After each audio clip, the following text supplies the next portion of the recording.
Hi friends, good morning.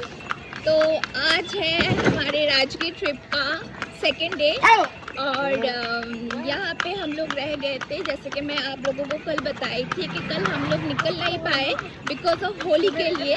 तो अभी हम लोग निकले हैं, मॉर्निंग का भी बज रहा है ऑलमोस्ट 8:15 और हम लोग यहाँ का जो जगह है, जो देखने का जगह है वहाँ पे जा रहे हैं। घोड़ा गाड़ी में जा रहे हैं, देखिए।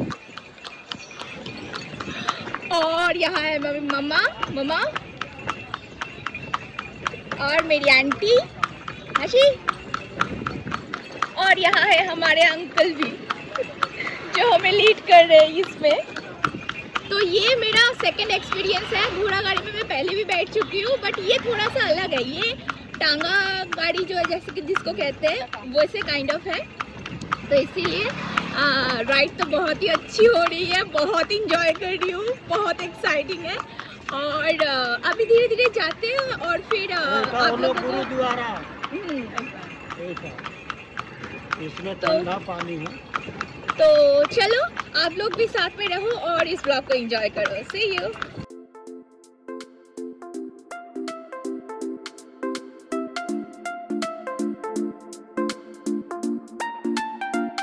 सो फ्रेंड्स, हमारे राजगीर ट्रिप में जो साइट सीन का लिस्ट है उसमें फर्स्ट आता है ये स्वर्ण भंडार। कहते हैं राजगीर में ये जो स्वर्ण भंडार है ये जैन गुरु श्री वैरोदेव ने बनाए थे और जैन मुनियों के लिए ये एक साधना स्थल भी थी। और सिर्फ यही नहीं, कहा जाता है कि यहाँ पे राजा बिंबिसार का खजाना भी था और इसीलिए ये जगह स्वर्ण भंडार के नाम से भी परिचित है। And you know friends, history मेरी स्कूल लाइफ से ही बहुत ही फेवरेट सब्जेक्ट रही है, तो मुझे बहुत ज्यादा इंडियन हिस्ट्री में इंटरेस्ट है। तो मैं कोशिश करती हूँ जहाँ से जितना हो सके मैं इंडियन हिस्ट्री को देखूं, जानूं और इंफॉर्मेशन गैदर करती रहूं।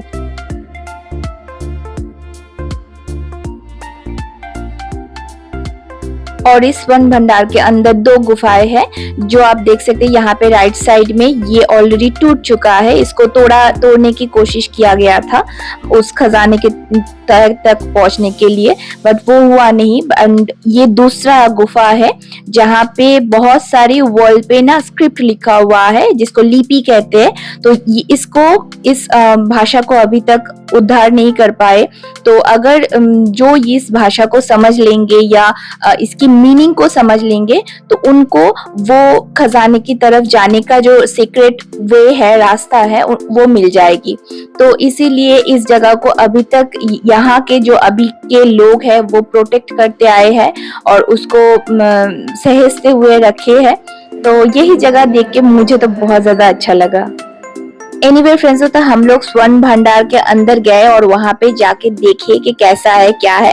एक छोटा सा गुफा की तरह ही है और गुफा के अंदर ना एक छोटा सा स्पेस है जहाँ पे लोग पैसा रख के आते हैं और वहां पे एक कॉर्नर में लोग पूजा भी करते हैं। तो मतलब जिनका जैसा बिलीव है वो वैसे ही करते हैं। बट मुझे तो एक बहुत ही खूबसूरत सी हिस्टोरिकल प्लेस दिखी। और एक चीज जो मुझे यहाँ पे देख के बहुत ज्यादा अच्छी लगी वो है 3rd या 4th सेंचुरीज के टाइम पे लोग जैसे आर्ट को प्रेजेंट करते थे और उस टाइम में कैसे चीजें क्या होती थी, वो लोग पत्थर में खुदाई करके उसका पिक्चर बना के रख के जाते थे ताकि नेक्स्ट जनरेशन को पता चले।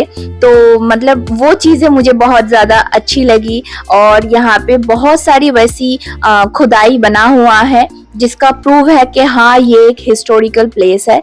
तो हम लोग वहाँ पे रहे और घूमे। और एक चीज मैं यहाँ पे कहना चाहती हूँ कि राजगीर में मैंने जितना मैं देखी हूँ, घूमी हूँ, मैं कह सकती हूँ ये एक बहुत ही ज्यादा ब्यूटीफुल सी हिस्टोरिकल प्लेस है। तो आप आपके फैमिली के साथ, रिलेटिव या फ्रेंड्स के साथ आप लोग आइए, विजिट कीजिए और इस हिस्टोरिकल प्लेस को एक्सप्लोर कीजिए। अभी हम लोग जाने वाले हैं हमारे सेकेंड विजिटिंग प्लेस में। स्वर्ण भंडार घूमने के बाद वही नजदीक में और एक प्लेस थी जिसका नाम है जरासंध अखाड़ा। हम वही चले गए टोटो लेके। और कहा जाता है कि उस समय हिंदू मैथोलॉजी में जो लोग लीडर्स थे वो यहाँ पे आते थे और कुश्ती प्रैक्टिस करते थे। और इसी अखाड़े में जरासंध के साथ भीम की 28 दिनों की मल्ल युद्ध हुआ था और जिसके चलते उनका डेथ भी हो गया था। और ये प्लेस धीरे धीरे एक हिस्टोरिकल प्लेस भी बन गया।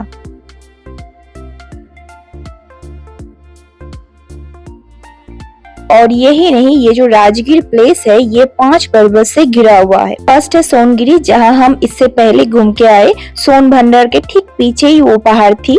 दूसरा है रतनगिरी, देन बिहारगिरी, विपुलगिरी और एंड में है उदयगिरी। और मगध साम्राज्य के समय ये राजगिरी ही राजधानी हुआ करती थी। सो हम लोग वहां पर भी कुछ देर रहे, उस जगह में घूमे। और हर जगह में आप जब जाएंगे वहां पे एक गाइड आपको मिल जाएगी जो आपको उस जगह के बारे में जो हिस्टोरिकल जो स्टोरी है वो आप लोगों को बता देंगे। तो हम लोग वही सुने और उसके बाद वहां से निकल पड़े हमारे थर्ड विजिटिंग प्लेस के लिए।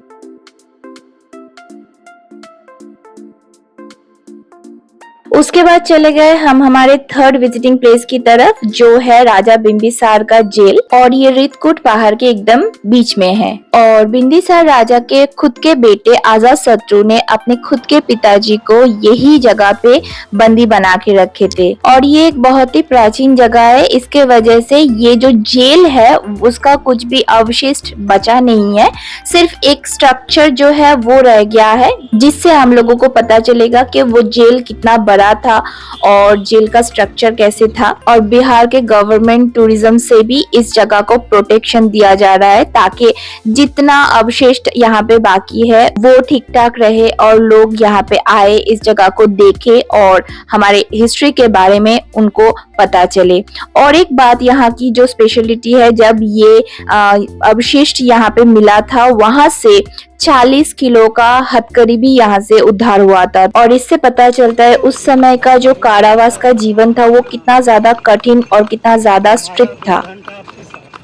सो उस जगह में भी हम लोग थोड़ी देर रहे एंड उसके बाद हम चल पड़े रोपवे की तरफ, बिकॉज रोपवे से ही हम लोग जा सकते थे विश्व शांति स्तूप में, मगर वो हम लोग जा नहीं पाए क्योंकि हम लोगों का बहुत एक गलत डिसीजन हो गया कि हम लोग चूज किए थे होली के टाइम पे राजगीर जाने के लिए।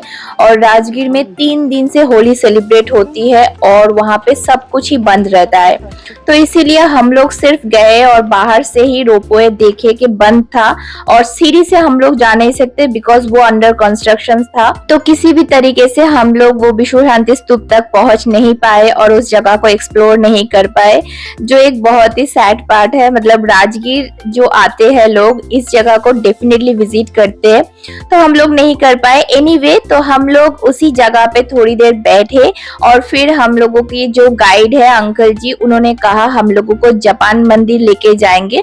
वो भी एक कॉपी टाइप है, ये विश्व शांति स्तूप जो है वो ऊपर में जो है उसी का एक कॉपी है यहाँ पे, तो हम लोग वहीं पे जाएंगे। तो हम लोग कुछ देर वहीं पे बैठे, रेस्ट किए और यहाँ पे रहे हमारे सपना जी जो आज हमें सवारी दे रहे, तो उनका भी खाना पीना बहुत ज्यादा इम्पोर्टेंट है, तो वो अपना टिफिन कर रहे थे और हम लोग वहाँ पे थोड़ी देर बैठे, रेस्ट किए, उसी जगह में थोड़ा इधर उधर घूमे, मैं थोड़ा सा पिक्चर वीडियो ये सब क्लिक किया एंड देन उसके बाद हम लोग निकल पड़े हमारे फोर्थ विजिटिंग प्लेस की तरफ।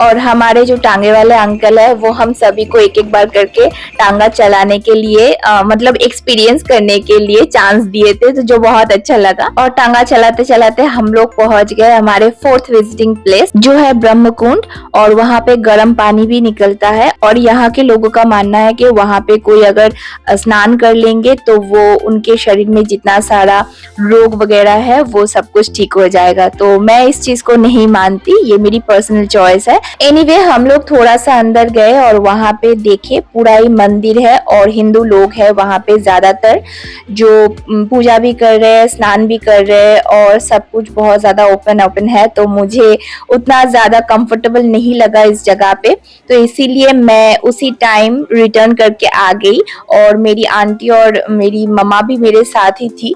तो हम लोग थोड़ा सा उधर देखे और बहुत ही कम टाइम के अंदर हम वहां से निकल पड़े। और उसके बाद हम चले गए हमारे आज की 5th विजिटिंग प्लेस की तरफ, जो है जापानी मंदिर, जिसको बौद्ध मंदिर भी बोला जाता है। तो हम लोग वहां पे पहुंच के ही फर्स्ट एंटर किए, और ये एक बहुत ही प्यारी सी व्हाइट सी टेम्पल है जो मुझे बहुत पसंद आई, बिकॉज मैं बहुत ज्यादा व्हाइट पसंद करती हूँ। एनीवे, सो वहां एंटर करते ही मेरे राइट हैंड साइड में बुद्ध जी का एक बहुत ही बड़ा स्टैचू था, जिसको देख के मुझे बहुत ज्यादा अच्छा लगा। अभी मैं आइडल में नहीं मानती, ये अलग बात है, बट बुद्ध और जैन धर्म जो है ये भी शांति की बात करते हैं, और क्रिश्चियनिटी में भी बहुत ज्यादा शांति की बात करते हैं। तो इसीलिए ये जो जगह मैं गई यहाँ पे राजगीर में, मैं कह सकती हूँ ये जगह मुझे सबसे ज्यादा पसंद आई, बिकॉज यहाँ पे जाते ही मुझे एक पॉजिटिव वाइब मिली, और उसके साथ मुझे एक अंदर से एक शांति, एक पॉजिटिविटी, एक पॉजिटिव एनर्जी मुझे फील हुई। और सिर्फ यही नहीं, उसी के साथ वहाँ का जो इन्वायरमेंट है और वहाँ का जो परिवेश है वो बहुत ही ज्यादा शांत और बहुत ही ज्यादा सुस्त है। तो इसीलिए मुझे वो भी बहुत ज्यादा पसंद आई कि एक रिफ्रेशमेंट है उस हवा में। सो इसीलिए पूरे राजगीर में मैं जहाँ जहाँ गई हूँ उसमें से ये जगह मैं कुछ अलग ही नजरियों से देख रही हूँ।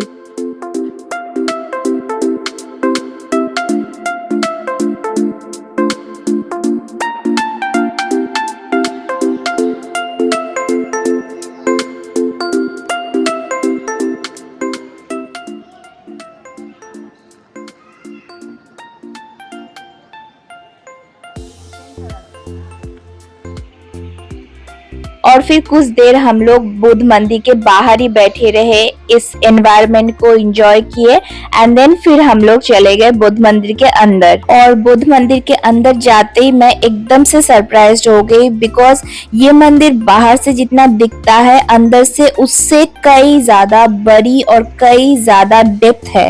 आई मीन टू से आप लोगों को समझ में नहीं आएगा बाहर से कि ये मंदिर इतना ज्यादा डीप है और इतना ज्यादा इसका स्पेस है। और एक चीज यहाँ पे मुझे जो पसंद आई, यहाँ पे सब कुछ ही बहुत ज्यादा व्हाइट है, बहुत नीट एंड क्लीन है, जो पर्सनली मुझे बहुत पसंद होती है।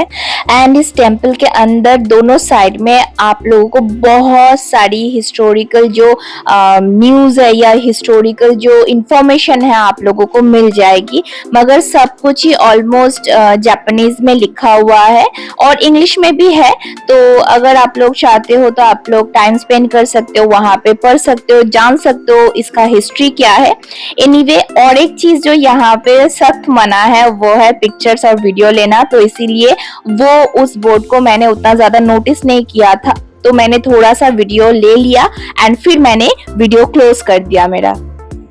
फिर हम लोग मंदिर के एक बाहर के गेट की तरफ आ गए और वहां पे आके थोड़ी देर वहीं पे बैठ गए, बिकॉज वो जो बिल्डिंग है इतना ज्यादा ऊंचा है, तो बहुत ज्यादा ठंड है बिल्डिंग के अंदर, और एक पॉजिटिव वाइब भी आप लोगों को मिलती है, एक शांति मिलती है वहां पे जाने से। तो हम लोग वहीं पे बैठ गए और यहाँ का जो स्ट्रक्चर है उसको देखे, थोड़ा सा वीडियो मैं बनाई, और फिर मम्मा तो यहाँ से उठने नहीं वाली थी, बिकॉज मम्मा बहुत ज्यादा टायर्ड हो गई थी और बहुत ज्यादा ठंडा भी फील हो रहा था, तो रिलैक्स फील हो रहा था।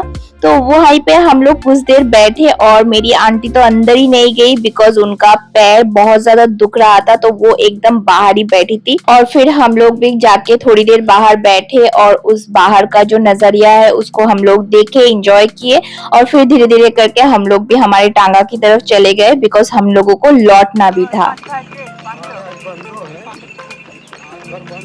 और मॉर्निंग के टाइम पे हम लोग जब निकले तो वहाँ पे हम लोग उतना ज्यादा हेवी ब्रेकफास्ट नहीं किए थे, तो भूख भी लग गया था, तो हम लोग आ गए आंटी के दुकान पे और वहाँ पे आके चाय और बिस्किट वगैरह खाए, बिकॉज होटल में जाके हम लोग ऐसे भी लंच करने वाले थे, तो हम लोग वहाँ पे चाय वगैरह और थोड़ा सा नाश्ता करके निकल गए। और फिर रास्ते में जाते जाते यहाँ पे कौन हम लोगों को मिल गया, आप लोग सिर्फ देखते रहिए। मतलब पानी पूरी, ये बिहार की पानी पूरी है, मतलब मेरी तो फुचका ही है, कहीं पर भी जाओ ये मेरी फुचका ही रहेगी। और पता नहीं मेरी मतलब फ्रेंड्सों फुचका के ऊपर इतना बड़ा क्रश है, और ये क्रश मेरा जिंदगी भर कभी भी कम नहीं होगा और बढ़ता ही रहेगा। तो हम मुझे पानी पूरी दिखा तो मैं किसी भी हाल में पानी पूरी तो खाऊंगी ही खाऊंगी। तो हम लोग चले गए पानी पूरी के शॉप में और यहाँ पे ना पानी पूरी का जो टेस्ट है वो थोड़ा सा अलग है। मतलब वो लोग जो आलू चोखा बनाते हैं वो थोड़ा सा अलग टाइप का बनाते हैं, बट बहुत ज़्यादा मुझे अच्छा लगा बिकॉज खट्टा भी बहुत ज़्यादा हेवी था और स्पाइसी भी बहुत ज़्यादा थी। एंड मैंने बहुत ज़्यादा इंजॉय करके फुचका खाई। एंड अभी मैं बोल रही हूँ और ये वीडियो बनाते बनाते मेरे मुंह में पानी आ रहा है। मैं अभी जाके शायद मैं फुचका खाने वाली हूँ, या तो फिर मैं कल जाके फुचका डेफिनेटली खाऊंगी।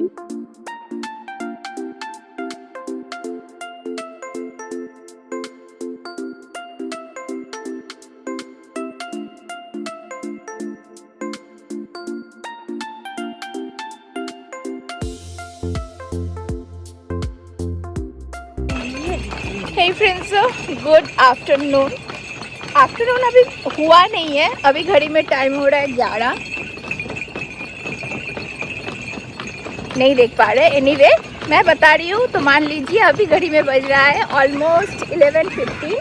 तो अभी हम लोग जा रहे हैं घर वापस, घर मतलब होटल वापस, और वहाँ पे जाके हम लोग शावर वावर लेंगे, थोड़ा सा फ्रेश हो जाएंगे एंड उसके बाद हम लोग लंच करेंगे एंड वहाँ से फिर हम लोगों का बस है, तो बस में हम लोग निकल जाएंगे नालंदा विश्वविद्यालय की तरफ।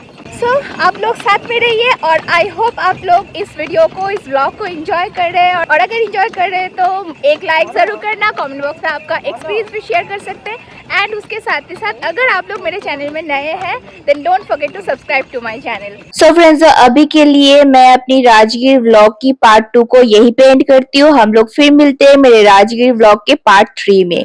तब तक stay well, be blessed. Me Priyanka Sharan signing off. Bye bye, love you.